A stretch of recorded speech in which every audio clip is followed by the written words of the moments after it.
Merhabalar ustacığım. Merhaba, hoş geldiniz. Kısaca bizi, kendinizi tanıtıp makinemiz hakkındaki görüşlerinizi aktarabilir misin? Teşekkür ederim, sağ olun. Hoş geldiniz. Hoş bulduk. Ben Gross Egzoz Yalova, 38 yıldır egzoz üretimi ve servis yapıyorum. Makinenizi yaklaşık bir yıldır kullanıyorum. Gayet mükemmel, %100 çözüm üreten bir çevre dostu bir makine yapmışsınız. Size çok teşekkür ederim. O yüzden ve makinenin sonrasındaki vermiş olduğunuz hizmetlerden de çok memnunum. Çok teşekkür ederim. Mesleğinize ve işinize karşı çok sahipsiniz. O yüzden bütün meslektaşlarıma da böyle bir makineyi alıp kullanmasını tavsiye ederim.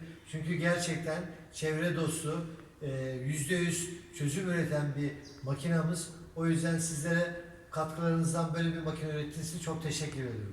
Biz teşekkür ederiz. Kısaca farkları nelerdir ustacığım? Dikkat çekebileceğin.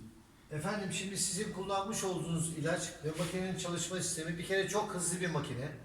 İkincisi, temizlemesi %100 çözüm, çevre dostu. Müşterilerimizden tam 10 numara puan alıyoruz. Hiçbir geri dönüşte bir sıkıntı yaşamıyoruz. Geri dönüşüm olmuyor makineyle ilgili veya temizlediğimiz parkütürlerle ilgili. O yüzden size teşekkür ediyorum. Çok memnunum makinenizden. Bizler de teşekkür ederiz. Hayırlı işler dileriz Teşekkür ustacığım. ederim. Kolay gelsin.